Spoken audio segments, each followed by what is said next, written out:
Okay, so I was born into this breed. My parents had them before I was born, not in any sort of show fashion. They had just companion dogs. And then the year I was born was the year they got their first show dog, even though it wasn't really purchased with that intent.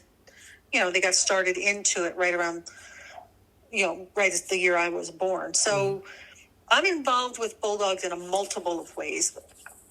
As a breeder, I started showing as a young girl in junior handling. And then I started breeding in my early teens. I was not really social in school. I just liked being around my dogs. Yeah. And as a breeder, I've bred close to 50 homebred AKC champions, plus dozens more not really bred by me. And more recently, a couple of my dogs have landed with an outstanding performance trainer. And one of them is, if he's not the most, he's among the most titled performance bulldog in history. He has titles in scent work and lure course ability, and his working towards his agility championship, barn hunt, obedience. She just does everything with him, and he just follows right along. He's a scent master. Mm-hmm. And not only is he a scent master, in some of the competitions he competed in, he didn't just get qualifying scores. He would win the competitions, and it would be like first place Bulldog, second place Border Collie, third place Golden Retriever. So he was really, really good at that. And she was working with some tracking there. As a judge, I've been judging since 1994. I do judge Frenchies and breed those too. I've judged the Bulldog Club of America National 3 times. I've judged championship shows in England 3 times, plus in 17 other countries throughout Europe, North, Central, and South America. As a club member, I'm vice president of the World Bulldog Club Federation, which is based in Europe generally, although BCA is a member. I'm president of the Bulldog Club of Philadelphia, as well as the AKC delegate for that club. I'm counselor for the BCA Division 4. I'm a board member of Oklahoma City Bulldog Club and Texoma Bulldog Club. I'm currently the head of BCA Judges Education, and I'm very active in the BCA Health and Education Committees. Well, my parents obviously had a lot to do with that, but I did have my own methodology of exploring things. Just constantly being an eavesdropper is kind of how I was as a kid. If I see somebody that looked like they were successful, I just tried to gravitate towards them. I used to be, before the internet, I was an active pen pal. When our dog magazine would come out and I would see a breeder doing well with dogs I admired, I'd sit down and write them letters and mail them and hope to get a response back. Handlers, breeders, not all from Bulldogs, just other breeds. And I have probably one of the most extensive Bulldog libraries that are around. And I really kind of count that as maybe my most influential mentor, because so many, I just gobble up all the reading that I can. So I have to count that in amongst the actual teachers. Mm-hmm. Well, I've been active in the BCA Health Committee since, I can't remember how long it's been, easily over 30 years. So just by virtue of that, I feel even stronger about health testing than if I was just a less visible breeder, which I probably would still do it. Even when I was a kid, I was very geared into the whole health testing thing. And just as a kind of an aside, I grew up in New Jersey, which, if you know anything about New Jersey, is a very hot and humid state. Mm-hmm. And we didn't have air conditioning in my house. Mm-hmm. And so my Bulldogs grew up in hot, humid New Jersey with no air conditioning. So, breathing issues just weren't anything that we ever really dealt with. And, you'd go to the shows, and back in the 70s, the dogs were breathing heavier and harder than they do now. And, I used to feel sorry for the dogs, and I'd see them like that, because my dogs really didn't go through that, because they just didn't. And I remember one time we had a young stud dog, and somebody called me about him, and were asking just general questions. And when they asked me about his health, I'd be like, he's great. And their reaction was almost an accusatory, you must be lying, because how can a Bulldog be that healthy? And that's when I started thinking about the health tests. I started getting involved with other breeds, and I knew that they did that sort of thing. So I started off with my local club. I got an eye specialist in, and we started doing health clinics. And then eventually I brought the idea to BCA to get, involved with the OFA's CHIC, Canine Health Information Center program, which is their database. And we introduced our first testing. We got involved with OFA with the trachea pilot study. We funded that. Our Bulldog Club of America Charitable Fund funded the trachea study. So for me, it's the most important thing, because, we can look at it in an abstract way of, breeding for the standard and healthy dog and breed, and all on paper it looks fine. But ultimately, these are little lives that you're dealing with, and the families that they'll eventually end up with. So it's not just a matter of accruing, a checklist. It's, maintaining a family of dogs that are not going to be just tragic, and I don't ever like to get a call from a pet owner or a companion home that says we've got a problem. And fortunately, for the most part, we don't. So, so just for appearances, I think I need to be one that kind of steps to the forefront, and just because I think it's so important. And, pridefully, I'm proud that my dogs pretty much pass every health test I put them through. So the main ones are cardiac, patella, which is their knees, and trachea. And then after that, we go into thyroid, elbows, and hip x-rays for OFA. And the two more recent bladder stone DNA tests through UC Davis and U of P are HUU and cystinuria type 3. And that's a DNA test. So when I offer a dog out for stud, I want to make sure that he's got everything passed. The tests have to go through OFA, so they're in the database for anybody to look at. And, just to give somebody who calls me to use one of my dogs some confidence. And then when they go to sell puppies, that they have something, to be proud of as they put their puppies in their new families, that they can feel good about doing a good job in breeding, and that they paid attention to those things. With my own family of dogs, it's usually just old age. Some of my breeding females, if I don't spay them at a certain time, like if they've had like 2 litters, it's not uncommon for my girls to get breast cancers. Yeah. But for the most part, barring an accident, which I've not lost a dog, I can't remember the last time I lost a dog to an accident. It's really just pretty much old age. Now, if there's really not been, as much as people like to cite these sort of, lifespan of a bulldog thing, there's really no formal study that I'm aware of that's ever been done. And if they've done them, again, with a lot of the things that are going on, they don't contact the Bulldog Club of America for these questions. A lot of their sources for information is through vet hospitals, vet teaching schools. So, you're going to be getting their main focus of all of this is on a very sick population of dogs. So it's skewed in that direction. And that's why we're fighting this so bad, is because they're only really, and no fault of theirs, it's the only dogs they see are the really terrible ones. They don't, vet students typically don't go to dog shows.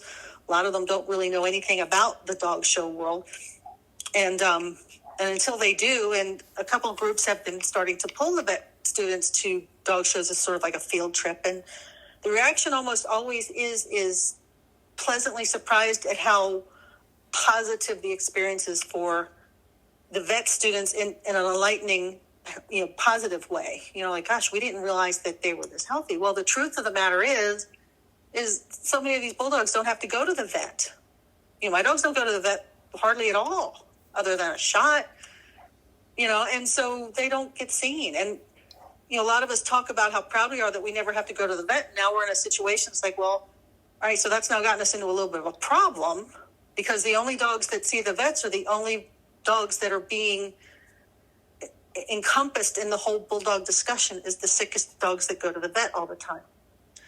So causes of death in bulldogs, I don't even really know. You kind of alluded to it as probably the same as any breed of dogs, just old age or cancers. There's not a leading cause of death in bulldogs to the point where we would have to focus in, we've got to zone in and figure this out. As head of health committee, we would get notices from AKC, from their charitable foundation, and they would pretty much ask us, if you want to have us look into exploring some problems with your breed, let us know, and we'll try to hook up a study for you. And in doing, just casual surveys of people with their dogs, that, we've pretty much handled everything we think is a problem in the breed. We don't have any lurking diseases like some breeds have, like von Willebrands or, copper toxicosis or Fanconi syndrome or anything like that. It's just Bulldog is what he is.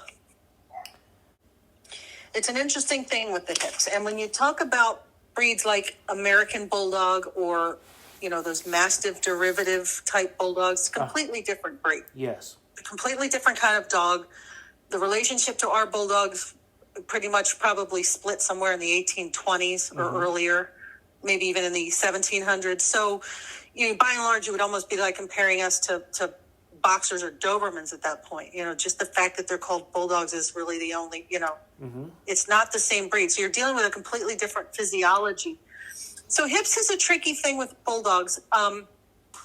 Most people who get their dogs x-rayed for hips are breeds that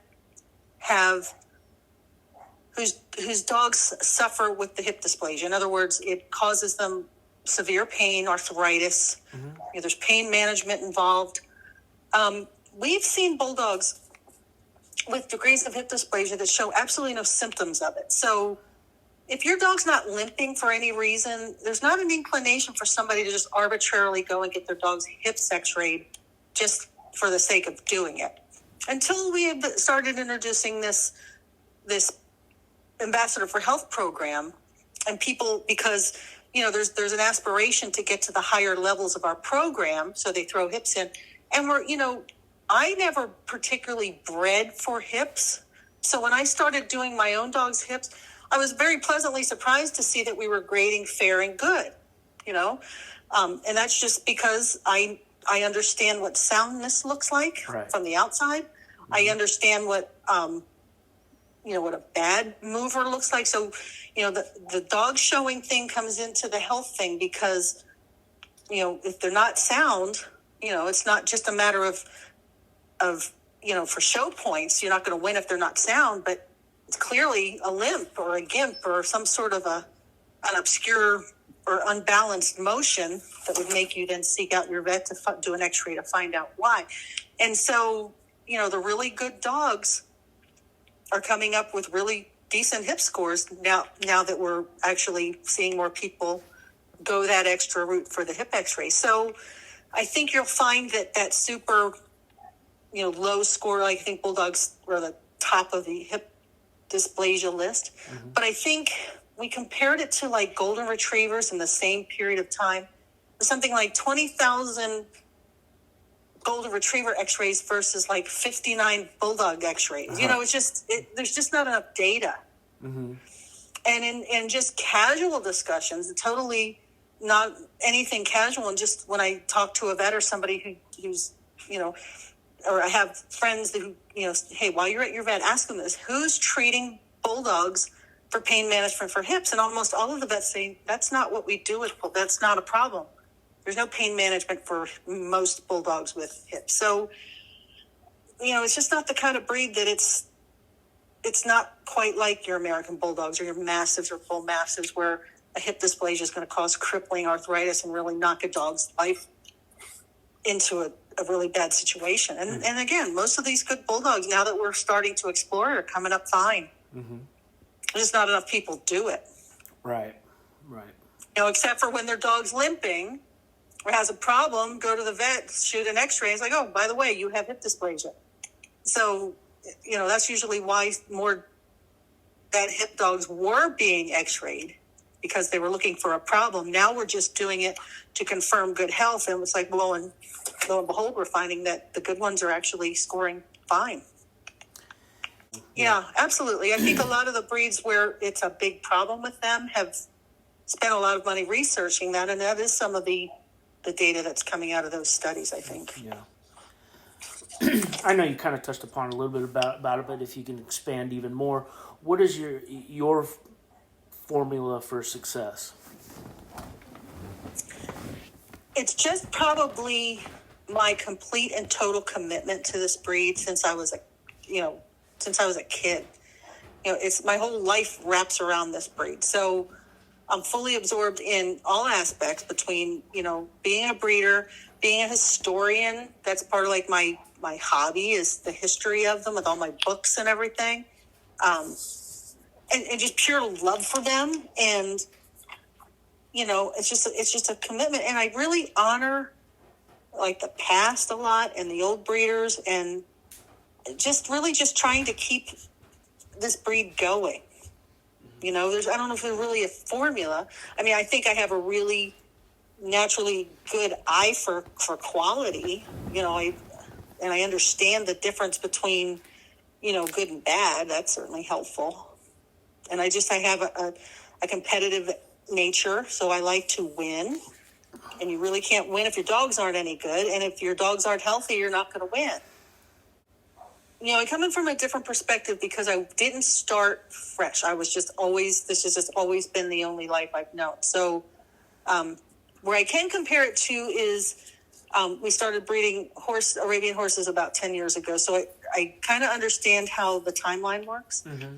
And I think if I was going to, if I had in front of me, a young person or a young couple that wanted to get involved with showing, I would say, before you even buy a dog, learn as much about them before you do.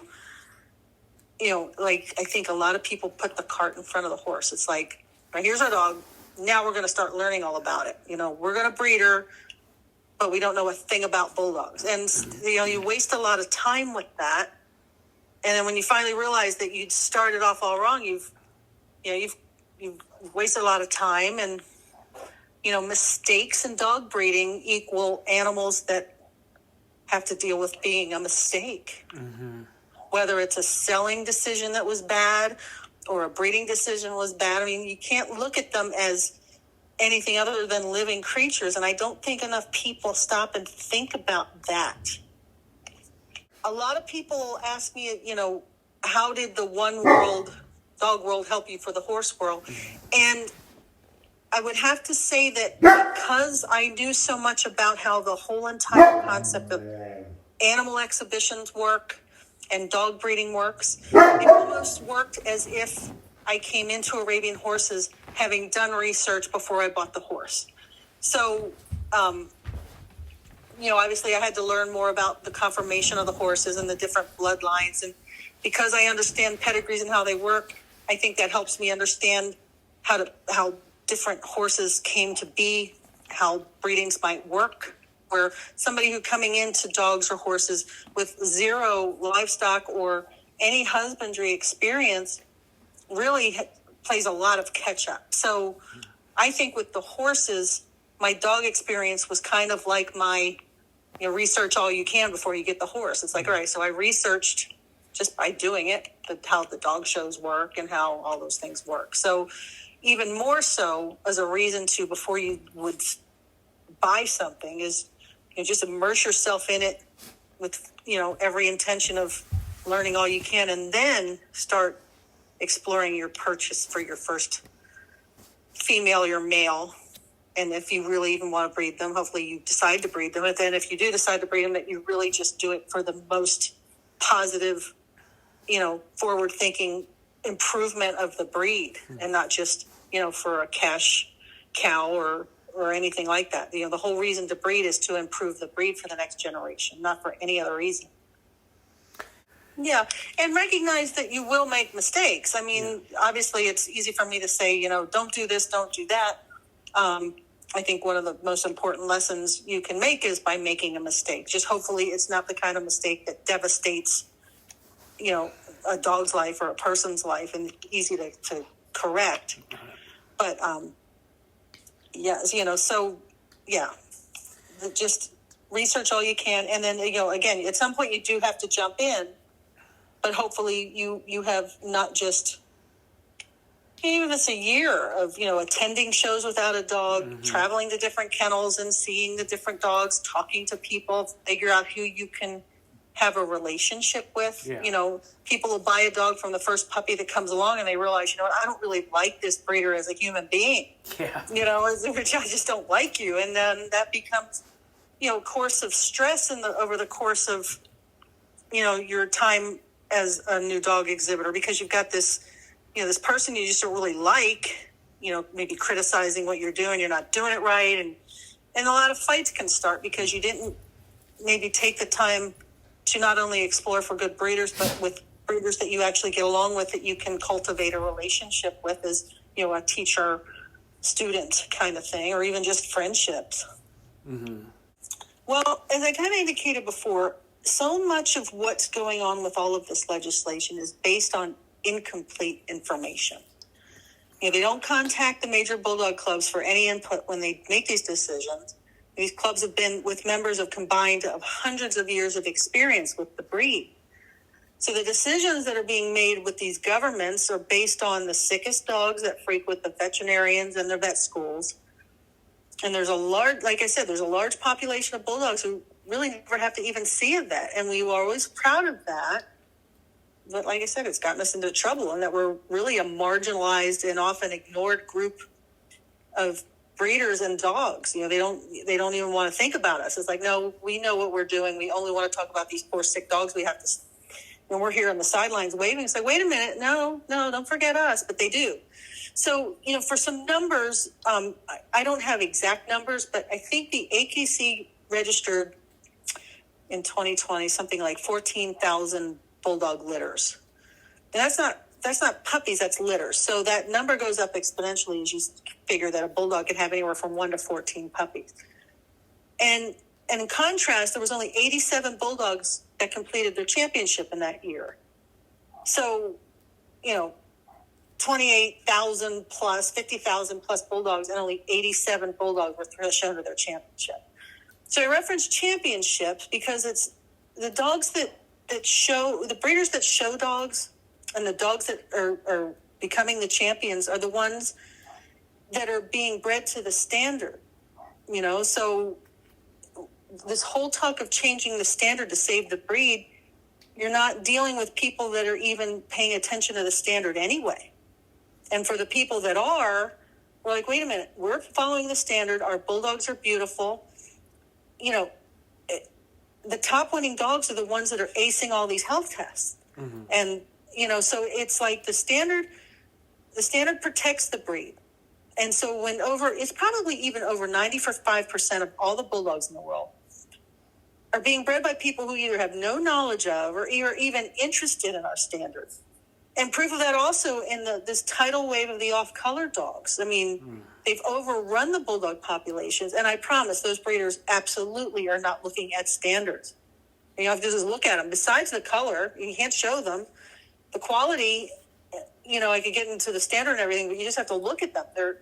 They're not show quality. They're not standard bred. So the screaming about we've got to change the standard to change this suffering dog, it's like, no, you're totally barking up the wrong tree with this thing. So all the changing of the standard and screaming about the standard has punished breeders like me who produce these superlative dogs who are outstanding physical specimen, passing all their health tests. You know, in the health, you know, in our health ambassador program, which is the BCA health program, and our colleagues in England have a similar health scheme. Our very top scoring are also many of our top breed history, you know, our breed's top winners, you know, Crufts winners, Westminster winners, national winners are also our platinum and diamond health scores. And that's the standard that's doing that. And our standard we're following was written in 1896, 1875 for the English people. And it's based, you know, ours is based on the English one. And it was written to protect the breed and to save it and to promote it. And if more people actually bred towards that standard, we would see the improvement in the breed all the way around without changing the look that we all love so much. I mean, lengthening their snout is no guarantee for health. And then nobody's going to want them. And then the only people who are going to try to breed them are going to be people who aren't, they're not going to be worried about quality. It's just like, oh, well, let's just breed this Bulldog to a Beagle and say that it's healthier than a regular Bulldog and charge a lot of money. And eventually, the scams all fall by the wayside. But, to vilify the standard in this whole thing is just based on pure ignorance of just what our standard is. It's very distressing because we can't get our voices out. They won't listen to us with this. And it's just all you have to do is look at the numbers. 50,000 Bulldogs in the world, and only 87 are champions with people who even are looking at a standard. You change a standard, those 50,000 breeders, they don't care about the standard anyway. So what's changing the standard going to do? Nothing. Absolutely nothing. Except for make things worse, because you get rid of the populations of Bulldogs that are proven to be healthy and viable and absolutely correct.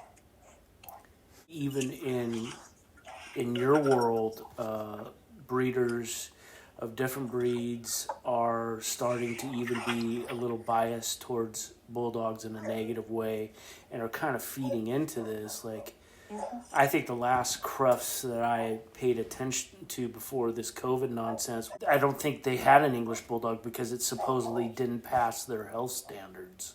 Do you know how he didn't pass? How? That beautiful dog from Italy? He had a healing, he had like a hot spot on his left leg that was healing. And they said he had a skin problem. He was perfect in every other way. Breathing was great. Eyes are great. Skin was great. He had a healing hot spot on one leg, little quarter-sized spot, and they wouldn't let him go through. That's why he didn't go through. And that's a joke. We know that the animal rights extremists are in it because Bulldogs are just an easy target. But for all these people who are cutting up on Bulldogs because they think their dogs are quote-unquote safe, they're coming for them too. Yeah. The goal for the animal rights people is the end of all purebred dogs, right. Not just it's easier to start with, the brachycephalics because they can kind of twist it into saying that the dogs can't breed. And we know from the Cambridge study, that Cambridge has a test for it, that we've just started the pilot studies here, the BOAS test, the grading system for breathing. We can't wait to get it here because we know that our best dogs will pass, and we can't wait to prove that. We can't wait. Mm-hmm. Just like with the trachea test, we didn't want it, if our breed was suffering, the dogs that we know now, I can't speak to the 50,000 or plus more breeders who have no concept of the Bulldog Club of America or the health testing or even care. But I wouldn't have pushed for my breed club to bring that here because I think that our good dogs would fail these tests because I know they'll pass. Mm-hmm. But you want to talk about rare Bulldogs? We have the rarest Bulldogs, the health tested, really good ones. Yeah. Mm-hmm. We got the best one. So getting back to who's pushing it, you have your animal rights people, and they have, it's one of those squeaky wheel gets the grease kind of thing. They're the noisiest. The politicians, and most politicians really don't know a single thing about dogs or anything. All they do is listen to the noise of the protest. And of course, with social media, we call it the Twitterverse and all that stuff. They're very keyed into that, even though, most people on Twitter, if they're not paid to agitate, it's just people with that kind of drive to push their narrative for whatever group they're representing. And, truthfully, I have to be quite honest here. If my only view of Bulldogs was the sickest ones that that we all know exist, I might feel the same way. But they don't get to see, the really good ones because, again, certainly there are not enough of us. I think we decided there's less than 2,000 Bulldog Club of America members. Like I said, only 87 champions in 1 year versus, maybe even as much as 100,000 Bulldog puppies. I mean, that's just, like I said, marginalized doesn't even begin to cover, but we don't get the attention. And I definitely see oversaturation as a problem and overbreeding and all of that, but that isn't just for Bulldogs, you know what I mean? No, people and dogs and the whole pet market and the whole pet industry, there's no patience for people. They want a puppy. They want it yesterday. Mm-hmm. There's explore a good breeder. It's like, no, I'm going to go to the paper and get this dog now. They don't ask the questions, that whole, marketing campaign of whether it was rare. There's another group of people that push for, extremes in conformation. Again, they blame the standard, but these dogs aren't what we go for in the show ring. If they're, those heavy wrinkles, that's not what we like. The bent legs. Our standard talks about those things. They shouldn't have any of those things. So, there's so few people breeding the high quality dogs now that we're actually probably, the show bulldogs actually might even be coming into one of those endangered breeds groupings if you can separate the two. Well, for the people breeding them for easy money. Yeah. So getting back to that whole narrative of, all bulldogs are unhealthy. They're irretrievably unhealthy. You have to expect they're unhealthy. Without talking about the really healthy good ones, has totally eliminated all accountability from people who are breeding the really bad ones. So a person breeds just any horrible bulldog. I mean, I was at a veterinarian not too long ago, and they said, we had this people bring in their male dog for breeding, and he collapsed because he couldn't breed during the process. It's like, yeah, but you bred him anyway, didn't you? Right? So here comes a whole litter of puppies who, if they're like dad's, not going to be able to breathe with any exertion. Right? And then the whole thing perpetuates. So the answer in a lot of people's minds is like, well, it's a bulldog, it's not supposed to breathe. Or it's a bulldog, it's supposed to be crippled. If it's a bulldog, it's supposed to have horrible skin. If it's a bulldog, its eyes are supposed to be. None of that is true. But that drumbeat of that for the last 30 years, we have to change the standard because they're so unhealthy. It's like, no. If more of you bred towards the standard and tried for perfection with every litter you bred, maybe we would start to solve this problem. But no, we have to breed them. And then if the person has an unhealthy one, well, you knew when you bought the bulldog. Mm-hmm. That's what you wanted. You knew. And I've even had people call me. I know they're riddled with health problems, but I want one anyway. So that doesn't make me accountable. Not that I would ever breed that way, but, and I do think that there are some people who like to have bulldogs because we have what we call the Munchausen by proxy owners that almost seem to like to go to the vet all the time with their sick bulldogs, even if they're not sick. They like to just seem like a good owner because they're in the vet all the time. Of course, the vets don't mind that. Well, and not all bulldogs have to sound. Like in this breathing test, to score 0, they can't have any sound after a brisk 3-minute walk.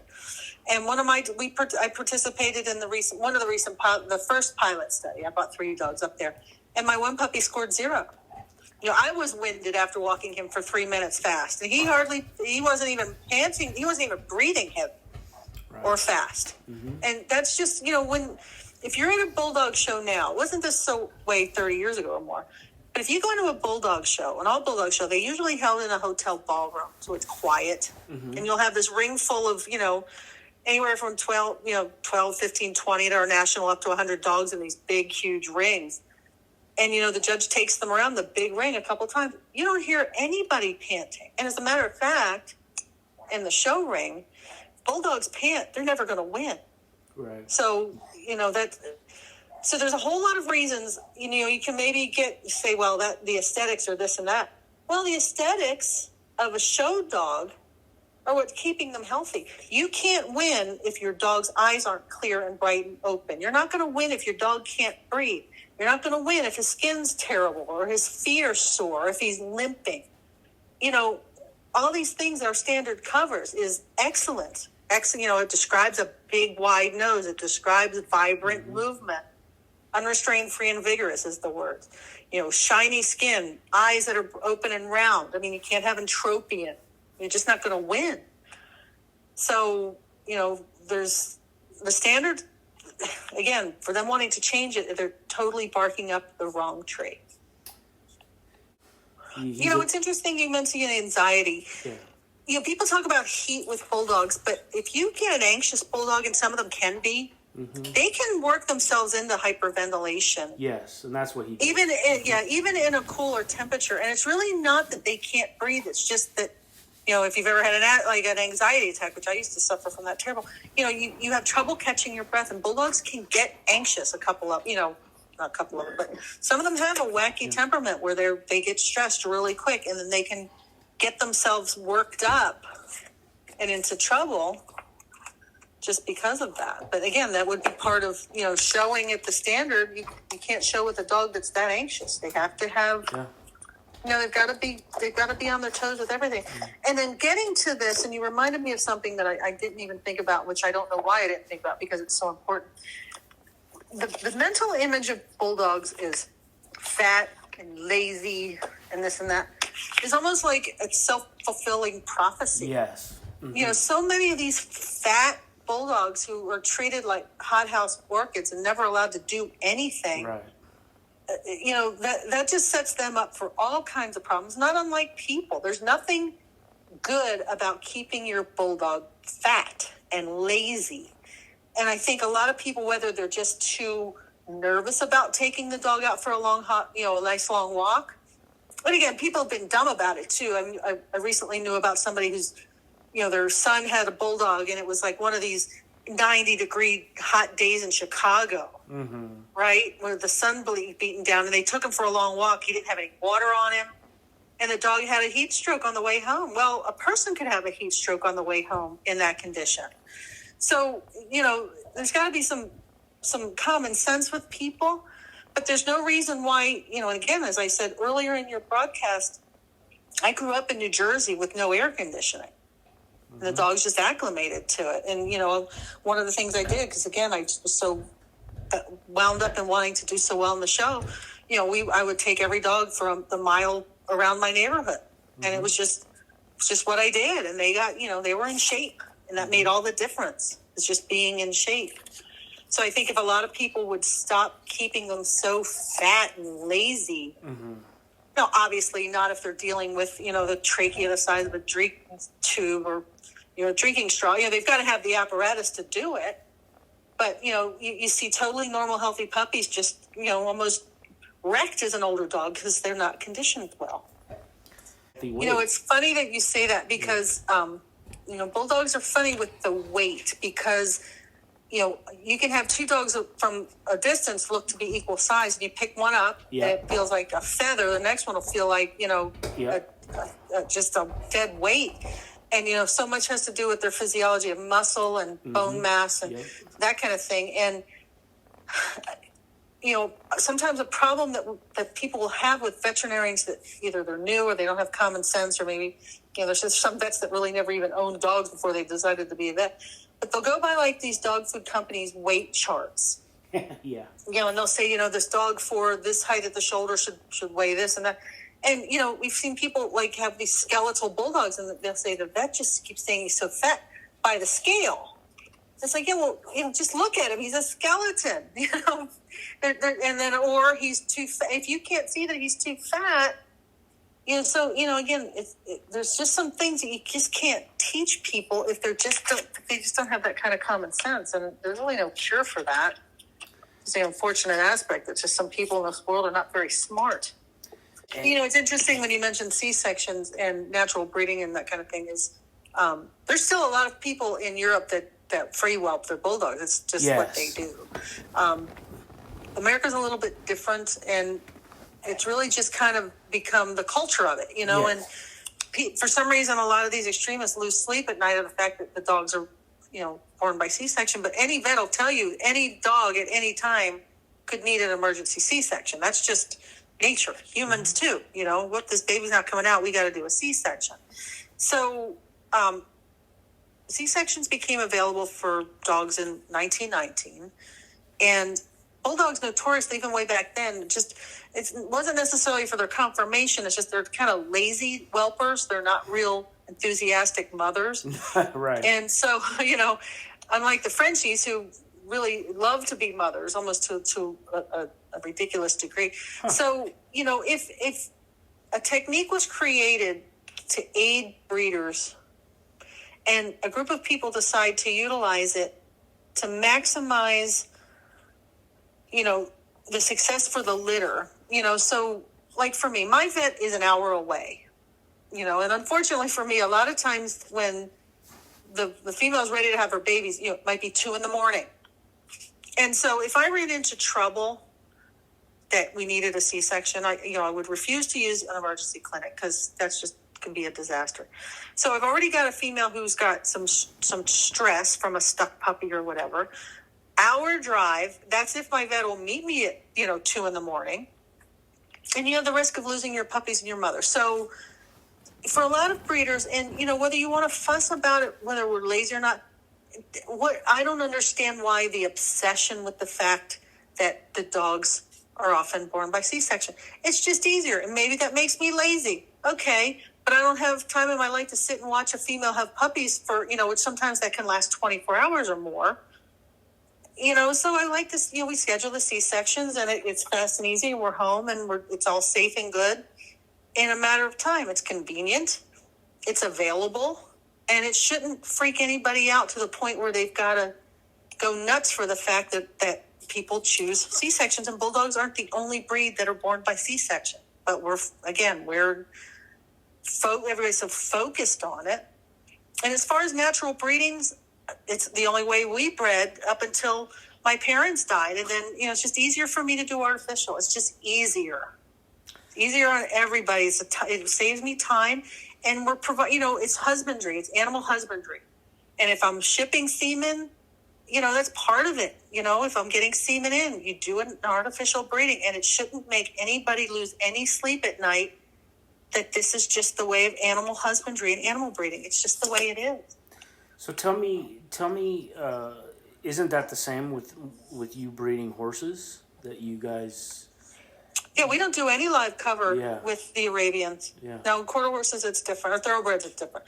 Quarter horses are almost always, well, not almost always, but they do a lot of frozen semen and ship semen and stuff. Yeah. It's just it's technology getting things forward. Nobody should really be offended by it like they are. I don't know. That's just me because I'm an animal person. But, but I think a lot, again, you mentioned humanizing them. So there's this, talking about, when they talk about animal rape, it's like, no, it's dog breeding. It's not human. They're not human.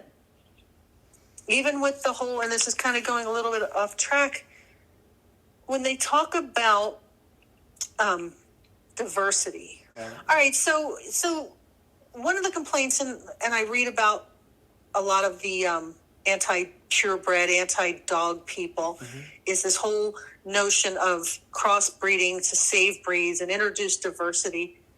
And again, there's people who are completely freaked out at the notion of any kind of line breeding, and they equate it, and they always point to, the nobility of Europe with all of the weird blood diseases or deformities that they had, or compare them somehow to people in the Appalachians that are cousins or whatever. And all of nature, every flock and herd and pride, it's all line bred and inbred. So, and you can't tell me that they're not. You can't tell me that the flock of birds going overhead, that a father bird doesn't know that his mate right now is his granddaughter, or his sister or something. You just you can't. It's just the way of the world. And there's benefits to doing family breeding, particularly if you have a really strong, healthy family of dogs like mine. You be smart about it, and you do line breeding. And as far as the breed and diversity, I think a lot of people say you need to outcross for diversity. Well, the first Bulldogs left England in the early part of 1900.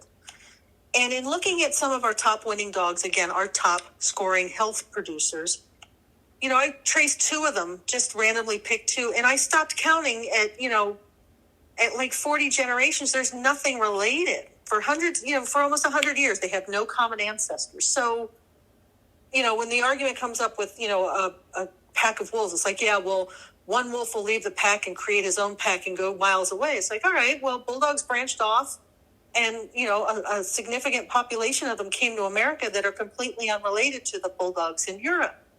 There's plenty of diversity. You don't have to outcross them to some weird breed for whatever crazy reason they have to, quote unquote, save them. They've been doing fine for centuries. They don't need some government or some extremists to save them.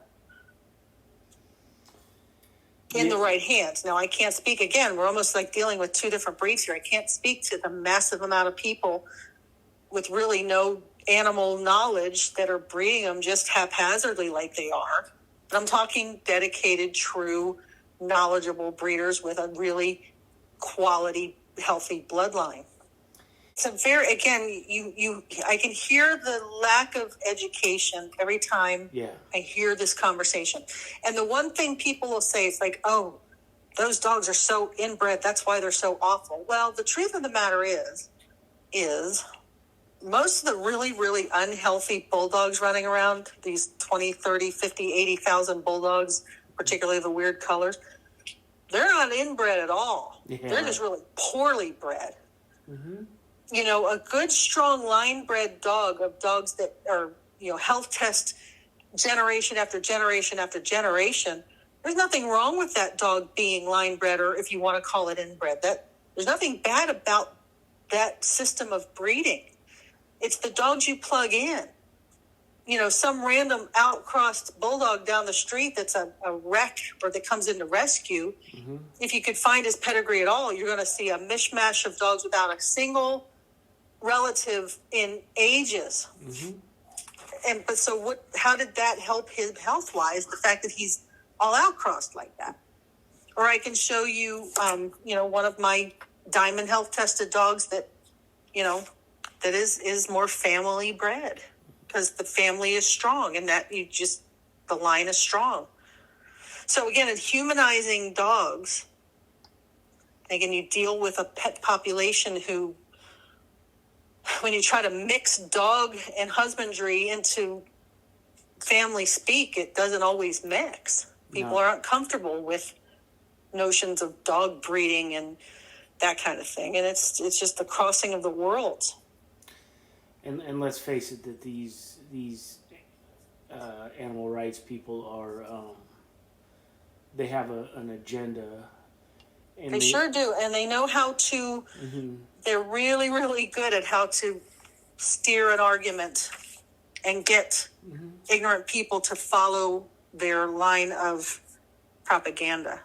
Well, I was actually listening to Pure Dog Talk and the other day, and it was a previous episode, maybe about a couple weeks ago or a month ago. They had a lady talking about some legislation in my home state of Oregon. I'm a Midwest transplant as well.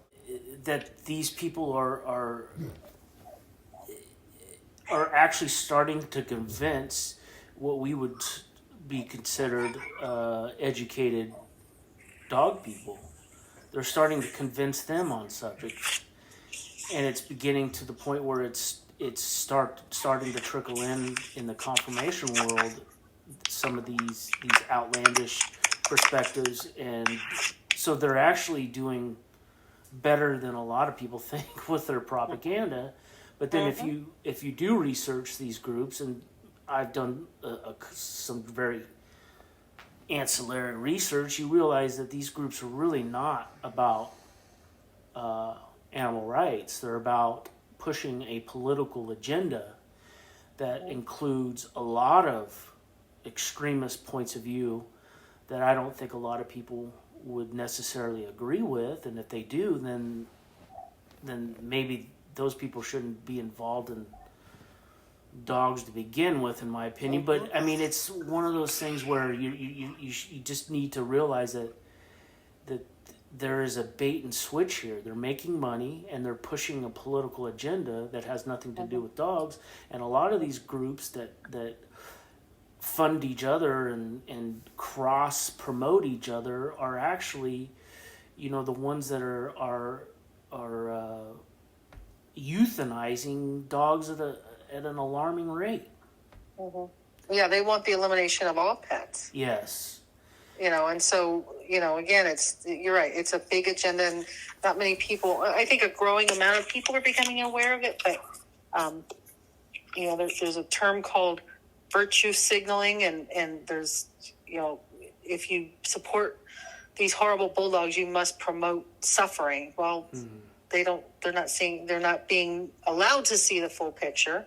You know, for reasons that we've talked about, they're totally ignoring the good ones and focusing on the bad ones. And, again, if you looked at it from purely that point of view of never having seen a healthy bulldog, you almost can't blame them, but you can't discount or marginalize these really good dogs. But they do. Well, I know a lot of puppy mills in Eastern Europe are probably pretty happy about some of this legislation in Europe. They'll bank.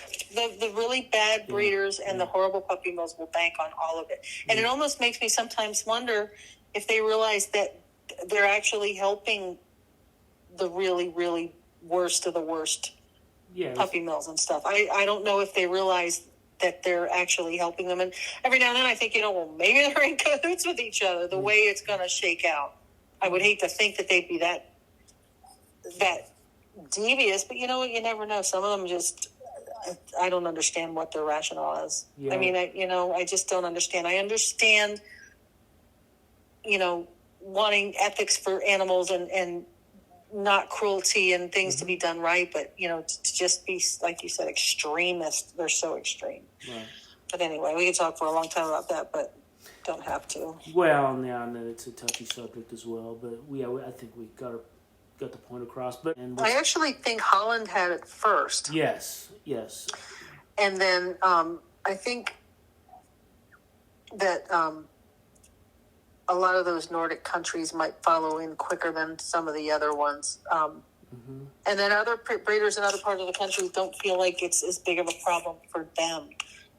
As far as here, we're really fortunate. The AKC has a really excellent legislative department that really keeps us updated on everything.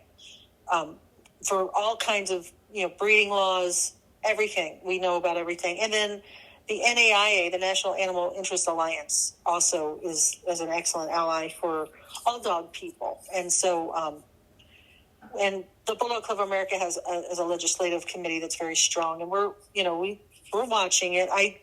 I'm hoping, and another reason for our health ambassador program was when I first started hearing rumblings of this 30 years ago. I said, let's start building a defensive wall up. And we would just hope that, in a legislative situation in a town or a community that introduced this, that common sense would come in and I could go in, if it was in my own community, go in and say, here's all my dogs and other health tests. And I'm not sure why you think that it's cool for me to breed them when they pass every health test. And just, hopefully common sense would prevail. That's all we can hope for, is that common sense prevail. Yeah. Northern Europe and other parts of Europe that are looking at this legislation? Is there any groups really at the forefront fighting this?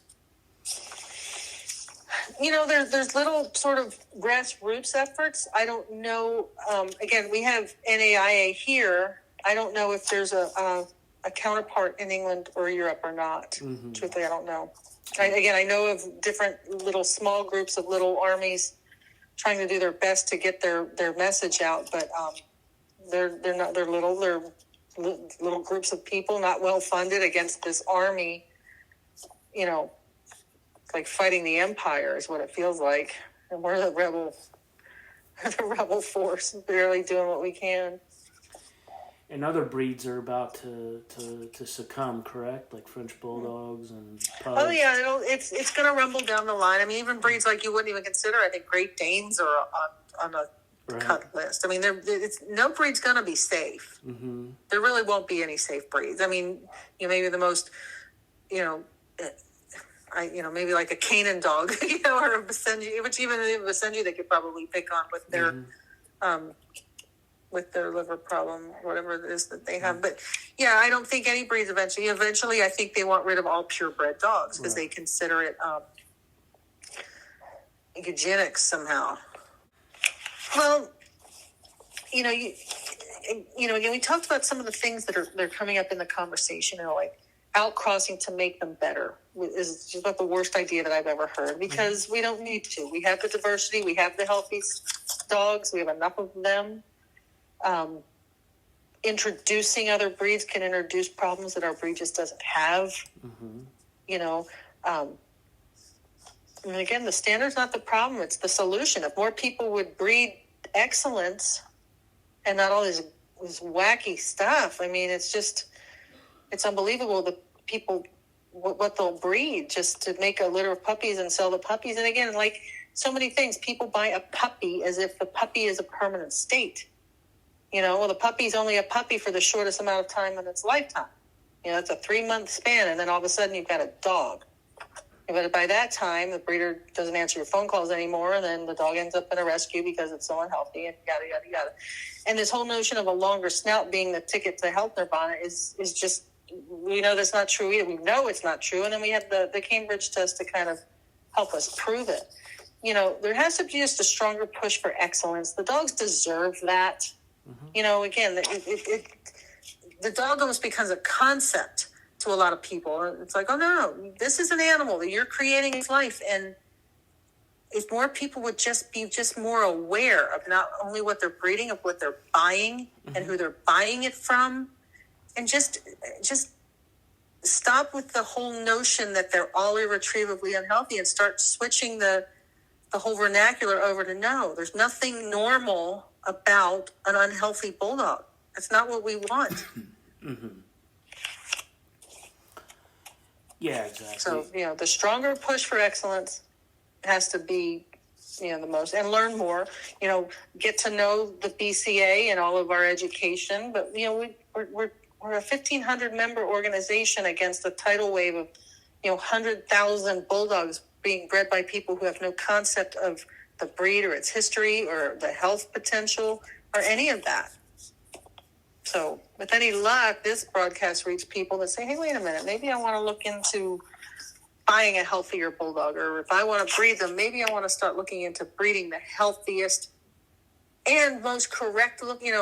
Healthiest doesn't mean you have to totally change the way they look. No, let's just try to make the most beautiful bulldog we can find and make it the healthiest we can find, because we know, again, the stats we have them, our top winners are scoring highest on the health scheme things.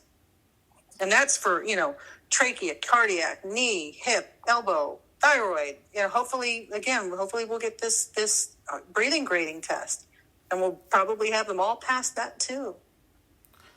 And me personally, and I know a lot of people maybe in your world may not agree with me, but I don't mind some of your offshoot bulldogs as long as they're healthy, but they're not English bulldogs. Right, well, as long as they make the determination and don't hijack the name or the breed. I mean, if we can go back into their way back history, back in the 1400s, there was a treatise written on sporting dogs. It's written in Old English. It's hard to decipher, but it essentially says there was 3 types of bulldogs, or band dogs, they called them. There was little ones, there was mid-sized ones, and there was big ones. Yeah. And then even when the dog show era started in the 1860s, the classes for bulldogs had the very small ones, the correct ones, which is our mid-size, the bulldogs that we have, and then you had the super big mastiff derivatives, and they're not the same. Frenchie's not a bulldog. A bulldog's not an American bulldog. That's right. And people need to stop trying to conflate the 3. Yep. And, one needs to stop saying that there's the sort of newfangled mastiff derivatives trying to claim that there's the original. It's like, no, not of the fighting, not of the pure bulldog. Our bloodlines, we know, go back to the original fighters because it's all documented. We have documentation of all of it, of the bloodlines, the written history of them. The bigger American bulldogs were a completely different offshoot. They came, to America, and they did farm work. The bulldogs that fought the bulls, they weren't a farm dog. They were ridiculous. They wanted to just kill bulls, and they almost went extinct. So, there just needs to be a mental recognition that to recreate the bulldog of 1790 just isn't going to happen by mixing it with a mastiff. They weren't big. They were little. Yeah. They weren't ever big, so the 30, 40, 50 pounders is all as big as they ever were. So when you get into these huge ones, these mastiffs, it's a perfectly nice dog. An American bulldog is a beautiful dog, right? But it's not my bulldog. It's a different bulldog. It's a different dog. Yeah, it's a different dog. Yep, for sure. And I think that a lot of people, they try to lump everything together like we got. And it can't be my dog's better than yours. I mean, I've gotten into that tussle with a lot of the American bulldog people saying, no, our bulldog's better than yours. It's like, it's not better. It's just a different breed. It's like saying that your Doberman's better than my Afghan. You know, it's like, it's just a completely different dog.